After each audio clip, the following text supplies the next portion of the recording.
नमस्कार दोस्तों, जय महाकाल।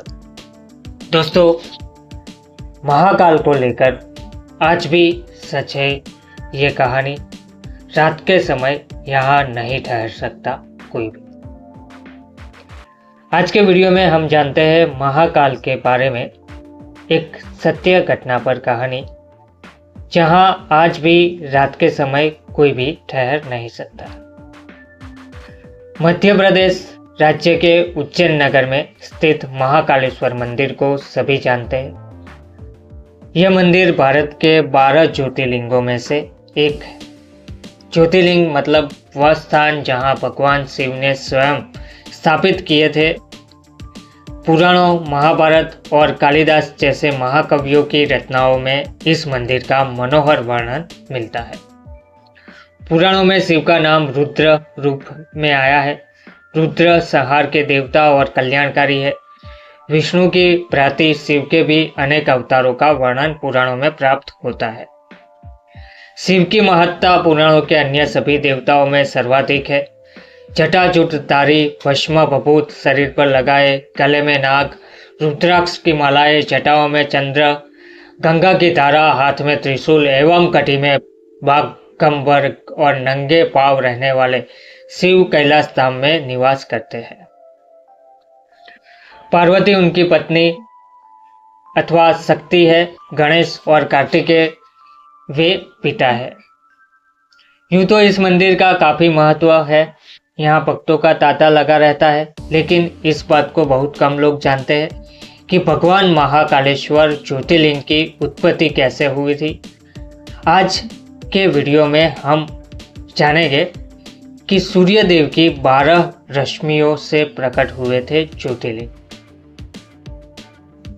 12 रश्मियों से प्रकट हुए थे ज्योतिर्लिंग। कहा जाता है कि जब सृष्टि का निर्माण हुआ था, उस समय सूर्य की पहली 12 रश्मियां धरती पर गिरी। उनसे 12 ज्योतिर्लिंग बने। उज्जैन महाकालेश्वर ज्योतिर्लिंग भी सूर्य की पहली 12 रश्मियों से ही निर्मित हुआ। तब से बाबा महाकालेश्वर की पूजन उज्जैन में ही होती है। उज्जैन की पूरी भूमि को उषर भूमि कहा जाता है, यानी शमशान की भूमि।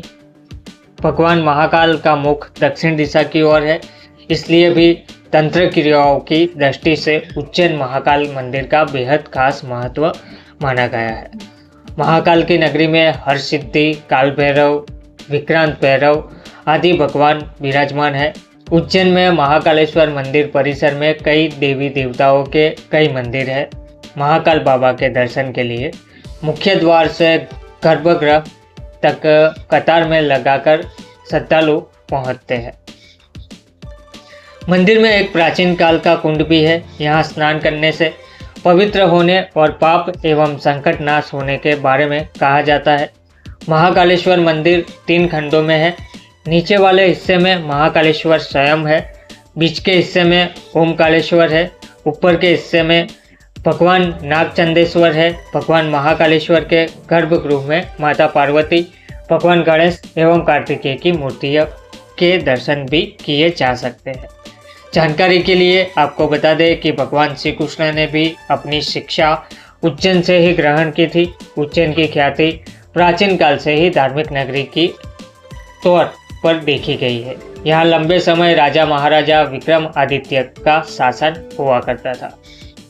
राजा को नहीं थी उज्जैन में ठहरने की इजाजत कि बाबा महाकाल सृष्टि की उत्पत्ति के साथ स्वयं प्रकट हुए थे। आज भी उज्जैन के राजा महाकाल ही है।